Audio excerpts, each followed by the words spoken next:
am happy to join with you today in what will go down in history as the greatest demonstration for freedom in the history of our nation.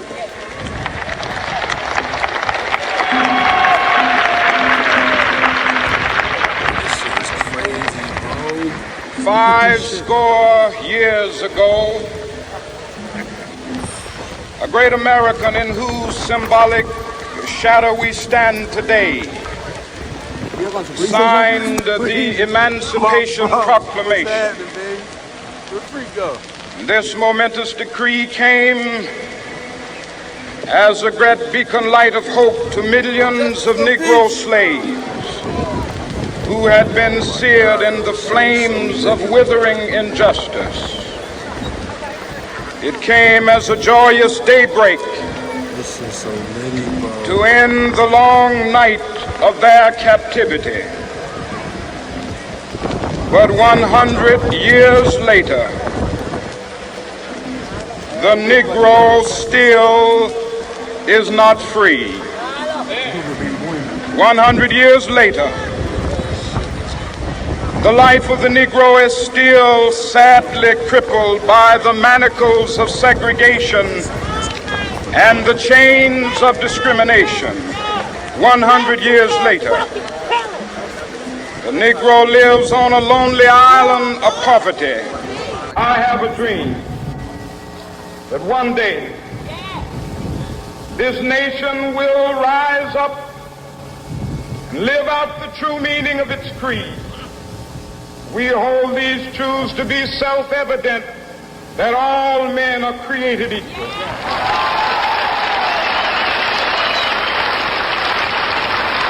Don't make no sense. You just got to look at my mind right before while the black box was outside. Are you serious?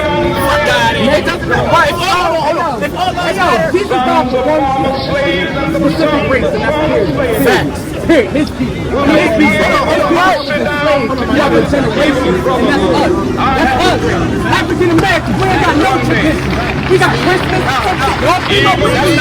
Nah, man, that's all the message. That's the whole message. Injustice. That's everything. That's everything. Sweltering with the heat of oppression, be transformed into an oasis of freedom and justice. I have a dream. My 4 little children will one day live in a nation where they will not be judged by the color of their skin, but by the content of their character. I have a dream today.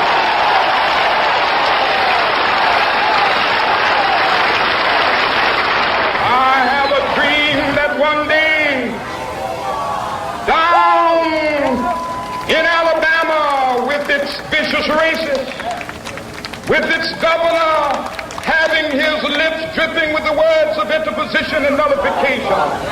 One day right there in Alabama, little black boys and black girls will be able to join hands with little white boys and white girls as sisters and brothers. I have a dream today.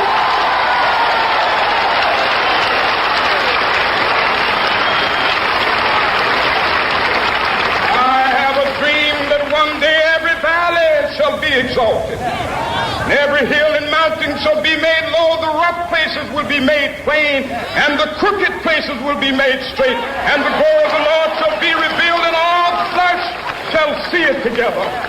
This is our hope. This is the faith that I go back to the South with. With this faith, we will be able to hew out of the mountain of despair a stone of hope. With this faith, we will be able to transform the jangling discords of our nation into a beautiful symphony of brotherhood. With this faith, we will be able to work together, to pray together, to struggle together, to go to jail together, to stand up for freedom together, knowing that we will be free one day.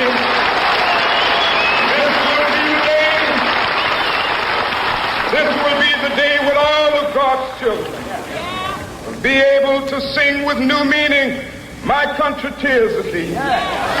Sweet land of liberty, of thee I sing. land where my fathers died, land of the pilgrim's pride.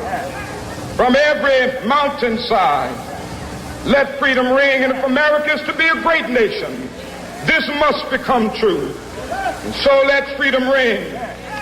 From the prodigious hilltops of New Hampshire, let freedom ring. From the mighty mountains of New York, let freedom ring. From the heightening Alleghenies of Pennsylvania, let freedom ring. From the snow-capped Rockies of Colorado, let freedom ring. From the curvaceous slopes of California. But not only that, let freedom ring from Stone Mountain of Georgia. Let freedom ring from Lookout Mountain of Tennessee. Let freedom ring from every hill and molehill of Mississippi, from every mountainside. Let freedom ring. And when it happens,